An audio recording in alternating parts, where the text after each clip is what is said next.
Hello, Insta family. I hope you're all doing really well on this Thursday. It is Dr. T here, and I've got to tell you, I have been looking forward to today for a good couple of weeks now, because if we manage to sort this properly, I am going to have someone come online who I have had massive admiration for a really long time. Now, I'm just going to wait until he pops up in my feed.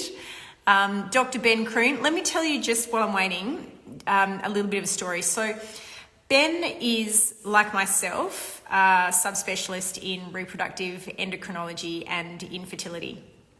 And he was a couple of years ahead of me in training, and he was part of this group of absolute rocking power fertility specialists, Dr. Juliette Koch, who works with Monash, Dr. Rebecca Deans, who's pioneered uterine transplant here in Australia, Dr. Michelle Quick, Dr. Katrina Rowan. They were all studying together. Oh, there's Dr. Ben. And I was totally inspired by them. And I can honestly say he's one of the reasons why I have become a CREI. And what's additional is he's just a really good bloke. So let me see if I can... Oh, look, Ben, very good. You have asked to be part of my live. Go.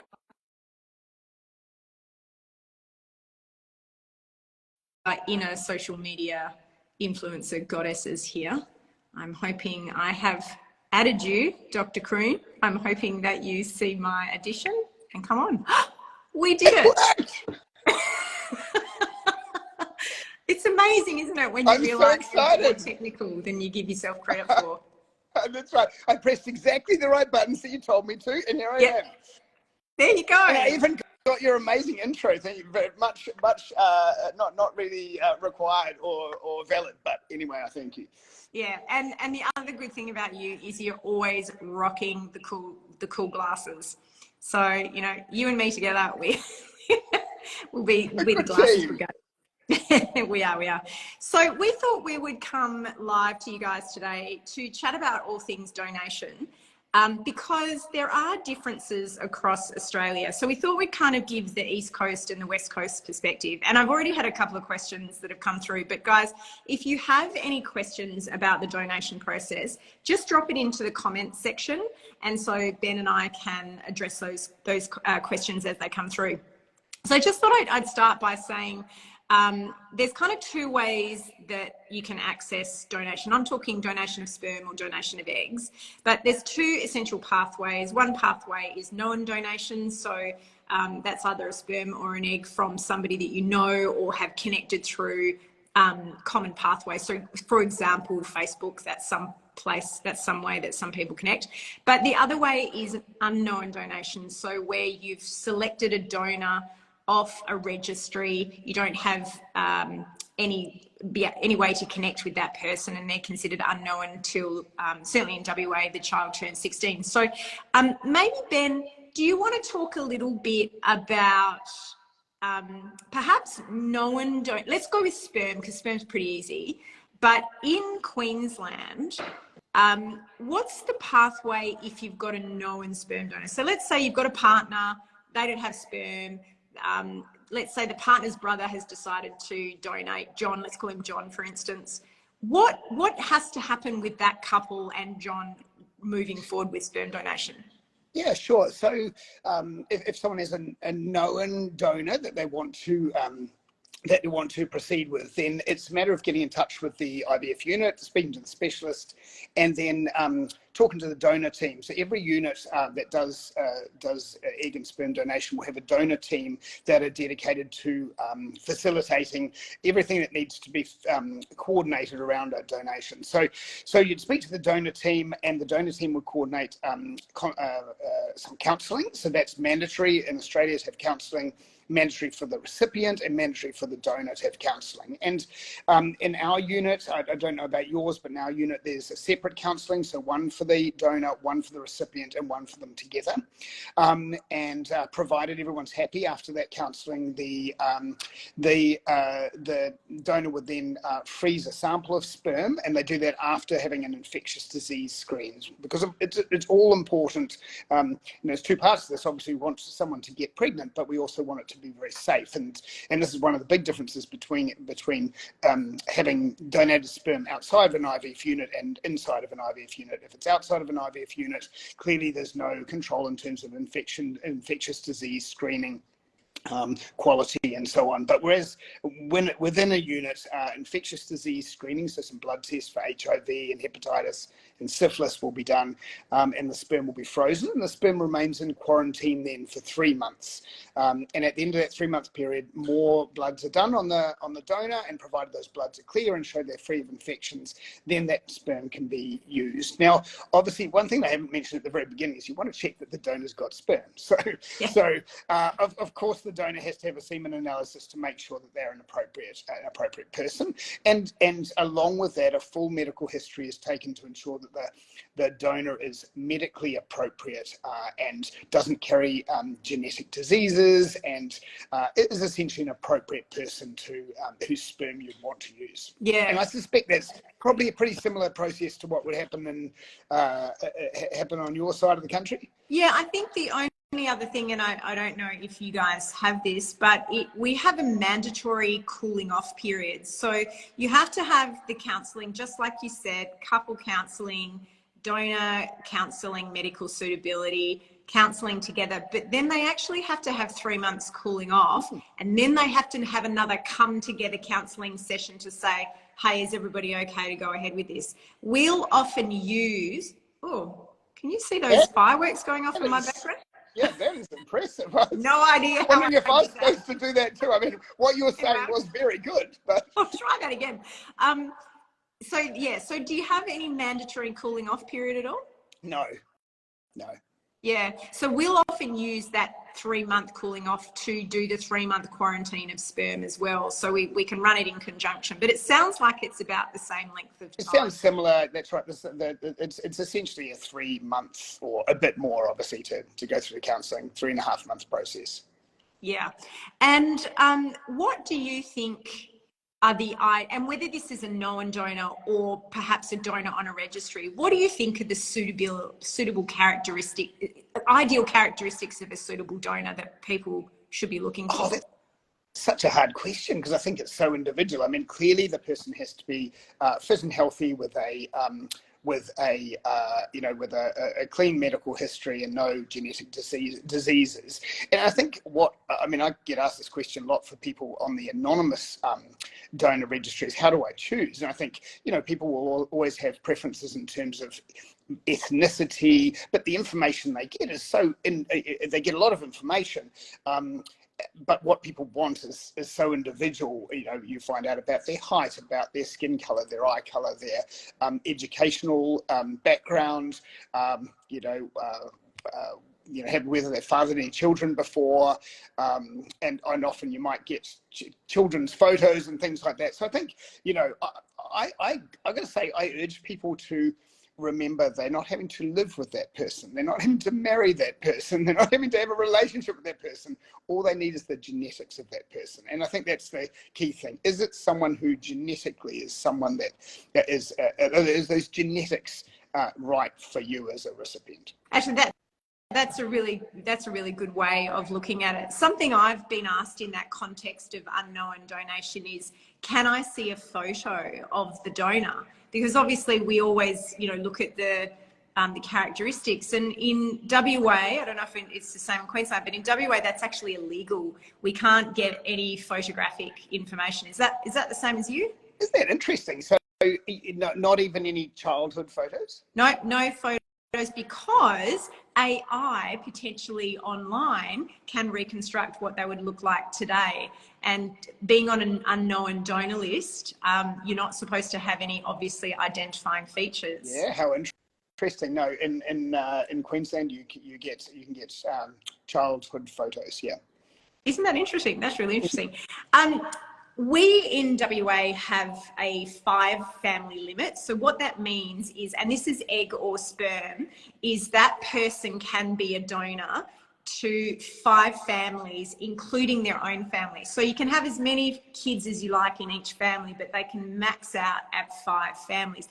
And that's global. So let's say they do a donation in Perth, they go across to Queensland, do a donation, and then they do a donation overseas. All of those donations count. What is it in Queensland? So interesting. I knew this conversation was going to be good. No, different. Yeah. So a 10 family limit, and overseas is not included. So if we get donor sperm from it's a 10 family limit within Australia, okay, but then they can have other families outside of Australia. So if they're an American donor, for example, there'll be a limit, presumably, and I don't know what the limit is in the US and or different states in the US, but they can have 10 in Australia, and then other families outside of Australia. So that makes it hard for people if they're wanting an interstate donor. Let's say they connect with someone on a Facebook group and that person says, I'll be your donor. So that's that known pathway. That donor has to satisfy the requirements for where the donation is happening. So let's say it's in Perth. They would have to satisfy the 5-family limit. So yeah, anyone who's coming from Queensland, that would be it's hard to get your head around, isn't it? Because you could satisfy one donation in Queensland, but not necessarily in Perth. It really is. There's a lot of interstate variation, because you and I both know that down south in Victoria in particular, it's much more tricky. We get a lot of, and I don't know how many people you see, but it sounds like there's quite a few requiring donor eggs and sperm, but we get an awfully large number, and many of them from interstate. So some from Western Australia, not very many to be honest, but the majority probably come from Victoria and New South Wales, because the access to donor sperm down there is much more tricky. I don't know the rules down there, but just the numbers of donors that have got access to is much more restricted. Yeah, Victoria's 5-family limit. I think Sydney's a 10-family limit. So every state is completely different. Yeah. Makes it hard, tricky for patients. What over in your unit, so you're with Monash IVF in Queensland, what is the access like to an unknown donor egg, donor sperm, or even donor embryo like? So donor sperm, very good access. So really, there's no, your waiting time is really, if you're looking, we're talking anonymous donors here, so is really limited by your whether or not you like a donor. There's always sperm available, but of course you might not find sperm available in an ethnicity that you request, or with exactly the characteristics you request. But there's always sperm available, so there's no waiting time really. It's just, can you find the sperm? If you can find the sperm, then you can largely go for it. But of course, you may not be able to find a sperm that suits. Eggs are, as you know, much more tricky. So donor eggs, of course, require someone to go through an IVF cycle to produce the eggs and have those eggs harvested, and lots of people use a known donor for that. Some people find people on Facebook sites. I'm sure it's the same where you are, but Monash has access to donor eggs through an overseas donor eggs, and that's been game changing from my point of view, and really the access has been very good. There are 3 donor banks overseas that all fit the Australian requirements to allow access of eggs. So that's been great, and actually there's no real wait time. But if you're waiting for an Australian donated egg, the wait time is probably about 3 years. So it's a long time to wait for. I mean, we're making some changes here that hopefully will shorten that, but it still is approximately about 3 years for a donor egg. And same with a donor embryo. They're much harder to come by. I'm sure that's the same with you. Yeah, it definitely is. Because if you think about it, an embryo donor is often someone or a couple who have completed their family and have made the very sort of thoughtful decision that instead of letting my embryos demise, I'm actually going to donate them to someone. So it's a huge decision for people to make. So not everybody who has surplus embryos donates them to someone else. And yeah, so we have a local egg bank, not an egg bank, we have a local registry, and women wait about, I want to say 2 years for an egg. They'll wait about a year for a sperm. And yeah, embryos are, it kind of goes up and down because it's completely dependent upon when somebody's ready to donate. We in WA have great difficulty in accessing overseas donation. There is one pathway at the moment through one company that satisfied WA requirements, which I'm guessing are a lot stricter than anywhere else. And you can access them pretty quickly, but it's pretty pricey to get overseas eggs. You know, you wouldn't get much change out of $10,000 to $15,000. What about you? Yeah, that's exactly right. So obviously, once you decide to use, say, donor eggs, there's a court. Now, I'm so really sorry if you can hear random snoring. I've got a very fat dog with very bad breathing. Can't hear a little thing. Frenchie sitting there snoring away next to me. You know, there's some payment made for a donor coordination fee, which I suspect may be similar to you, and then the cost of the eggs is, you know, I guess it ranges between, you know, it depends on how many you get, but somewhere between 11,000 and say 18,000 for eggs. But with that money, you get very high quality eggs from young women, and they actually give an embryo guarantee. And I'm not sure if that's the same for you. So yeah, so if you do buy the biggest cohort, which is 14 eggs, you get a guarantee of 4 blastocysts. Yeah, that's which is actually very good, provided the sperm's normal, of course. Yes, exactly. You've got to take male into consideration. Yeah, we have something very similar. And they do guarantee that if you don't do well with those eggs, they'll guarantee you another cohort of eggs, which I think is pretty good when people are forking out that kind of money. Jules Catherine has just jumped on and she said, what countries / clinics is Monash Queensland affiliated with, and is the cost more? Oh, that must be the egg banks that you were talking about. Yeah, the 3 egg banks that are used are the World Egg Bank. To be honest, in my experience, we don't use them too often because the guarantee is not as good as the others. A place called Manna and Central, which is the one that I use. And Central really gives an excellent service. And the donor eggs I've used have been really good, performed really well. And you know that you're going to get embryos because you get a guarantee, and if you don't get embryos, they will send over more eggs. So yeah. Hey, another really great question from Zoe Zizi. Do the overseas donors, i.e. the egg donors, get paid? No, they're not allowed to get paid under Australian rules, but of course they're allowed to be reimbursed. And obviously I don't, and you don't, Tamara, have anything to do with the arrangements around things.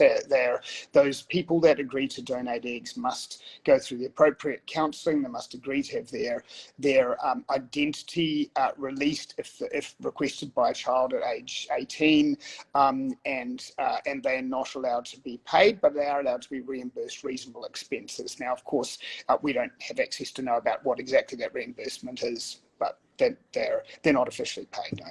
Yeah, that's a good description. Actually, we have access to Manna eggs over here, and it's a similar process. Nicole Saxby has asked, is there a waiting list for the overseas egg donors? I know there's not one here in Western Australia. When you are ready to go, you pay your money and the eggs come over. What's the process with you? Exactly the same, and I think it really is it's been a game changer for me in my practice, having access to these, and it really is wonderful. People who need eggs, yes, they're expensive, but they're good quality and you don't have to wait. Yeah. There's a message here from Jay Zerek. Ben is the best doctor. Thanks for my baby, from Jane Sandra. Just a little plug for you. That's great. Hey, I've got a couple more commonly asked questions. One of the things that is a difficult step for people is when you're moving from using your own eggs or using your own sperm, but more using your own eggs and moving to donation. And there's a lot of hesitancy for people, particularly around the fact that it's not genetically or biologically yours. What's your understanding of how particularly women bond with their children if there's not that genetic link?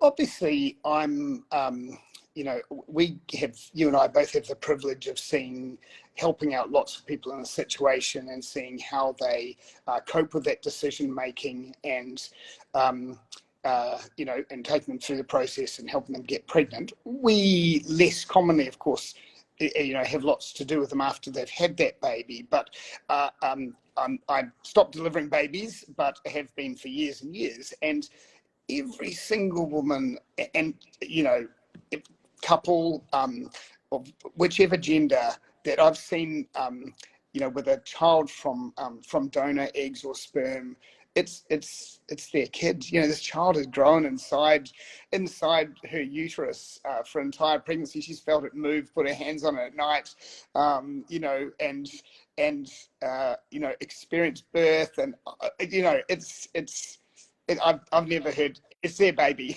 I've never heard one experience it any other way. Yeah, really. I agree with you. And there is, you know, there's also that epigenetics, right, of that 9 months in the uterus, and everything that you do to your body during that time has an impact on the long-term health and well-being of that child. And there is also evidence to show in the psychological literature that the bonding is as good as if that child was genetically yours. And I can't tell you how many patients I've had come in sniggering behind their hands, sort of saying, so-and-so said my child looks just like me. They actually find it quite funny. Absolutely. And the children are so desperately wanted. Yeah. Right? Those children have gone to the ends of the earth and back to get this child. They are so dearly loved. Yeah, exactly. Oh, look, they're rolling in now. Jules Bade, another secondment. Thanks for our baby, Jesh, Juliet and Daniel. So I don't know if you remember Juliet and Daniel. Hey, let's talk about same-sex couples.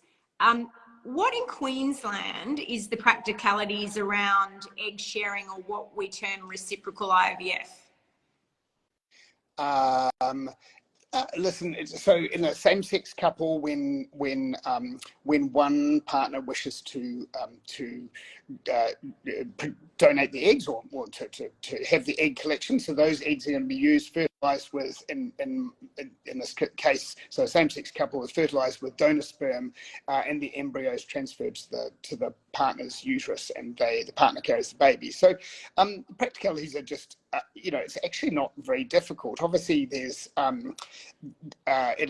it involves a bit more counselling. It involves a little bit more coordination, because you may decide to stimulate the one partner, create the embryos, have the embryo transfer straight into the uterus of the other partner. So basically you've got the two partners going side by side, one having the uterus prepared hormonally and the other taking the stimulation injections to have the eggs collected. So there's a bit more coordination, and of course there's probably a bit more, well, not probably, there is a bit more cost, because just that one person's going through an embryo, essentially a cycle, and the other one's also going through a cycle, but it's very doable. Sometimes people, of course, create the embryos, freeze the embryos. The partner creates the embryos using her eggs, donor sperm, freezes the embryos, and then at a later date, the other partner will go through and have an embryo transfer. But it's done all the time for very good reasons, very understandable why both people would want to be involved. Potentially one doesn't want to carry but wants to have their genetics involved. I think it's lovely, and very, you know, apart from some additional counselling and organisational side of things, and some cost, it's not really, it's very straightforward. Is it the same in Western Australia? So here's the gobsmacking thing. In Western Australia, reciprocal IVF is considered outside the law, which is amazing. And we are hoping will change very soon. There are looking to be some legislative changes that will probably come into effect maybe late next year, early 2025. But look, I agree with you. I think reciprocal IVF is a beautiful thing. I think that it technically is fairly straightforward.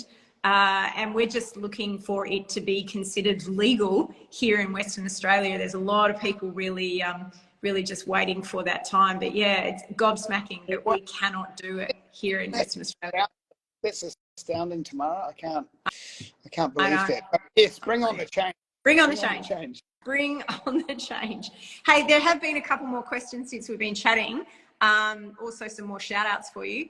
But let's see. Oh, Zoe ZZ said, me again. So the child could potentially meet the egg donor. So we're assuming this is unknown donation. What's the deal over there? Let's not assume it's overseas donation because that's sometimes hard to guarantee. But let's talk about there's a local registry, unknown donor. Could the child meet the donor at some point? Yeah, listen, the requirements for donation, the donor has to accept that they can be contacted by a potential child at age 18, and the recipient has to be comfortable that the identity of the donor can be accessed by the child at age 18 if they go to the IVF unit and ask. So, and that's part of the counselling that all parties are aware of that. Yeah. So over here we have a central body. So we have got the reproductive technology unit, which kind of oversees what we do, and they have a subcommittee called DCIS. So every time there is a pregnancy from a donor egg, that pregnancy is eventually advised to this DCIS group, so it's registered, and the donor is advised there has been a birth on June 2024, so they're given a time, but there is not to be any contact by the donor's conceived child until the age of 16. So isn't that interesting? 18 over there, 16 over here. And it's made very clear that there's no rights or responsibility either way. So that donor doesn't have any responsibility to that child nor the other way. Yes. Yeah. Interesting. Yeah. So again, differences. Any other questions, guys? Beck Jane 87 has said, Ben's description of the bond between parent and child, despite genetics, makes me cry. So true. Ziggy has no genetic relation to his other parent, Sarah, yet copies and displays Sarah's mannerisms. And Beck Schultz has said, I second that. Ben is amazing. Thank you for our miracle Noah. Check you out, Dr. Kroon. Real quick, Tamara, I'm just interested when you have people ask you about how I'm interested about donor sperm and how much to purchase. I always get asked the question, how many ampules of sperm to purchase? Do you have a limit to how many can be purchased? And what do you say when people ask you that? So, do you know what? I actually had to pose this question to my scientific director, and he hasn't come back to me with an answer yet. But we always say that sort of 2 to 3 straws is adequate for an IVF cycle. So often people will purchase enough maybe for 1 or 2 cycles at a time. Yes, That's my understanding of it. Yeah, okay, yeah. And I guess, we don't actually have a limit, but of course, if you purchase a whole lot, you might end up with sperm that you don't, and it is, so, interesting. Okay. Yeah, so they just purchase as needed, I guess, which kind of makes sense. Yeah, I mean, most people, I guess the worry, of course, for people is that they worry about the donor stopping doing the donation, stopping donating and running out of sperm and not having sperm for a subsequent child. And that's, while you may have a family position and have the right to have more sperm, that's all well and good, but you don't necessarily, you can't get the sperm if there's no sperm left. So I tend to find people do purchase, yes, a couple of ampules, but certainly do find people purchasing, enough for 4 cycles and so on. And occasionally. Yeah. Yeah. Quite a bit of money. Oh, yeah. Okay. All right. Yeah. Are there any other common questions that you get asked? I feel like we've talked about most of them. Uh,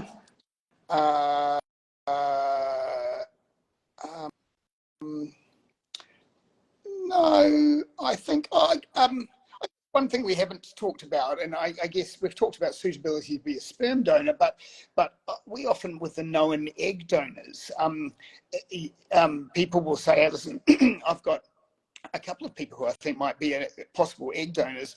What do you think of the two people? Do you ever have that, and Yes. how would you help them get Yeah. make that decision between people? So if I'm going to pose, I'm going to give you a scenario. So let's say you've got one person who's a